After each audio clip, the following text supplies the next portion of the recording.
नई भोर। आज दफ्तर में काम बहुत था।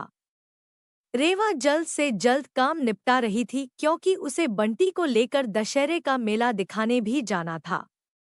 तभी चपरासी ने आकर कहा, मैडम, बहुत देर से एक साहब आपसे मिलने की प्रतीक्षा कर रहे हैं, उन्हें अंदर भेज दूं? भेज दो कहकर रेवा फिर फाइलों में व्यस्त हो गई। क्या मैं अंदर आ सकता हूं? आवाज सुनकर रेवा चौंक पड़ी। वह सोचने लगी, ओह, यह तो निखिल की आवाज लगती है। इतने सालों बाद यहाँ क्यों और कैसे आया है? हाँ, आइए। अपने दिल की तेज होती धड़कनों को काबू करते हुए रेवा ने कहा। पर्दा खुला और आशा के अनुरूप ही निखिल दरवाजे से भीतर आया। जैसे ही उसकी नजर रेवा पर पड़ी वह चौंक पड़ा और हकलाते हुए बोला, रेवा तुम? मेरा मतलब है मैडम रेवा चौधरी, नगर आयुक्त। हाँ, मैं ही हूँ। कहिए किस काम से आना हुआ?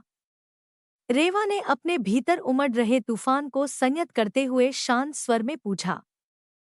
मैं अपनी जमीन पर एक अस्पताल बनवाना चाहता हूँ। उसकी फाइल आपके यहाँ जमा है। यदि अनुमति मिल जाती तो आपकी बड़ी कृपा होती मैडम। निखिल ने मैडम शब्द पर खासा जोर दिया। अभी मैं जल्दी में हूँ। पहले सारे कागजात देख लूं। जैसा होगा आपको मेरा स्टाफ सूचित करेगा। कहकर रेवा अपनी कुर्सी से उठ खड़ी हुई। निखिल उठकर बाहर चला गया। रेवा ड्राइवर को घर चलने को कह गाड़ी में बैठ गई। बैठते ही स्मृतियों ने उसे आ घेरा और वह यादों की गलियों में भटकने लगी। कॉलेज में कदम रखते ही उसका सामना निखिल से हुआ था। सुंदर सजीला निखिल शहर के एक नामी वकील का बेटा था। कॉलेज की हर लड़की निखिल की दीवानी थी और कक्षा में लड़कियों के बातचीत का टॉपिक भी निखिल ही हुआ करता था। रेवा के माता पिता शिक्षण से जुड़े थे और वह मध्यम वर्गीय परिवार से थी। गोरा रंग, लंबे बाल और तीखे नैन नक्श रेवा को खूबसूरत बनाते थे। वह पढ़ने में भी काफी अच्छी थी, इसलिए लड़कियों के बीच निखिल के प्रति दीवानगी देख वह हंसकर रह जाया करती थी। उसे निखिल जैसे लफंगे लड़के बिल्कुल भी पसंद न थे। कॉलेज आरंभ हुए लगभग 5 महीने बीतने को थे कि एक दिन कॉलेज के सभी विद्यार्थी शहर से थोड़ी दूर स्थित जलप्रपात पर पिकनिक के लिए गए। वहां दोस्तों की फरमाइश पर निखिल ने कई गीत सुनाए। रेवा ने महसूस किया कि निखिल गीत गाते समय बार बार उसी की ओर देख रहा है। न जाने क्यों रेवा को भी निखिल का उसे देखना अच्छा लगा। धीरे धीरे रेवा निखिल की ओर खिंचने लगी। शायद उसे इस बात का गर्व होने लगा कि जिस निखिल का पूरा कॉलेज दीवाना है, वही निखिल उसे चाहने लगा है। अब निखिल और रेवा के प्रेम के बारे में सभी को पता था और कॉलेज की लड़कियां रेवा की किस्मत से ईर्ष्या करने लगी थी। फाइनल ईयर खत्म होने को था। परीक्षाओं से पहले एक दिन निखिल रेवा को जिद करके अपने घर ले गया। उस समय निखिल के घरवाले किसी विवाह फाइनल की परीक्षा देकर रेवा दूसरे शहर चली गई और सिविल सर्विसेज की परीक्षा की तैयारी में जी जान से जुट गई। अथक परिश्रम और प्रबल इच्छाशक्ति से रेवा ने सिविल सर्विसेज की परीक्षा उत्तीर्ण भी कर ली। उस दिन के बाद रेवा ने निखिल से अपने सारे संबंध तोड़ लिए। हालांकि निखिल ने रेवा की सहेलियों के माध्यम से 1-2 बार संपर्क करने का प्रयास भी किया, परंतु रेवा का तो जैसे प्यार से विश्वास ही उठ गया था। आज इतने सालों बाद भी रेवा ने विवाह नहीं किया है। एकाएक गाड़ी रुकने के साथ ही रेवा की तंद्रा टूटी। माँ ने दरवाजा खोला तो वे रेवा का चेहरा पढ़कर बोली, क्या बात है, तू इतना परेशान क्यों दिख रही है? कुछ नहीं माँ, ऑफिस में ज्यादा काम था। बंटी कहाँ है? उसको आज मेला घुमाने का प्रॉमिस किया था मैंने, रेवा माँ से पूछ बैठी।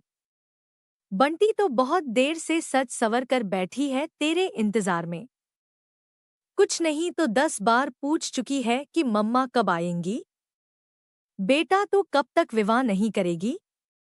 ठीक है, तूने बंटी को अनाथाश्रम से गोद लिया है, परंतु उसे भी तो पिता का प्यार चाहिए।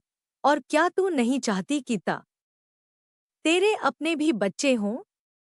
फिर लोग भी कैसी कैसी बातें करते हैं कि तू कुंवारी होकर एक बच्ची की माँ बन गई है। माँ ने हमेशा की तरह रेवा को समझाने की चेष्टा की। तब तक 4 साल छोटी सी प्यारी सी गोल मटोल बंटी वहां आ गई और रेवा के गले में बाहें डाल दी। मम्मा, मैं कब से आपका वेट कर रही थी। मेला देखने चलो न। रात को थककर बिस्तर पर लेटी रेवा की आंखों से नींद कोसों दूर थी। रह रहकर निखिल का चेहरा उसकी आंखों के सामने घूम रहा था। निखिल उसका पहला और आखिरी प्यार था। रेवा सोचने लगी, पता नहीं निखिल ने विवाह किया होगा या नहीं। क्या पता वह भी अभी तक मुझे न भूल पाया हो। परंतु अगले ही क्षण उसका दिमाग उसकी भावनाओं पर हावी हो गया। यह कैसी मूर्खतापूर्ण बातें सोच रही हूं मैं। निखिल का विवाह हुआ हो या नहीं, उससे मुझे क्या फर्क पड़ता है। निखिल ने अपनी दौलत के नशे में चूर होकर मेरे प्यार का अपमान किया। वह मुझे एक बेजान गुड़िया समझ मेरी भावनाओं से खेलता रहा। यह तो अच्छा हुआ कि सही समय पर मेरी आंखें खुल गईं और मैं उसके चंगुल से बच निकली। क्या विवाह करना ही किसी नारी के जीवन का मकसद होना चाहिए? क्या पुरुष के बिना नारी संपूर्ण नहीं? आज मैं सशक्त हूँ, तो मुझे दूसरी बच्चियों और महिलाओं को संबल प्रदान करना चाहिए। आखिर मैंने सिविल सेवा भी इसीलिए चुनी थी कि मैं समाज के उत्थान में अपना योगदान दे सकूं। मुझे बंटी को पढ़ा लिखा कर अच्छा नागरिक बनाना है और बंटी जैसी अन्य दूसरी बच्चियों का भी जीवन संवारना है। अब रेवा के दिमाग की उछल-पुथल शांत हो चुकी थी और वह सोच रही थी कि कल ही वह निखिल की फाइल पर उचित कार्यवाही कर अपने स्टाफ से निखिल को खबर भिजवा दे, जिससे निखिल को फाइल के बहाने उसके ऑफिस में बार-बार आने का अवसर न मिले। रेवा के जीवन से भी रात के काले अंधेरे विदा ले रहे थे और एक नई भोर का आगमन हो रहा था।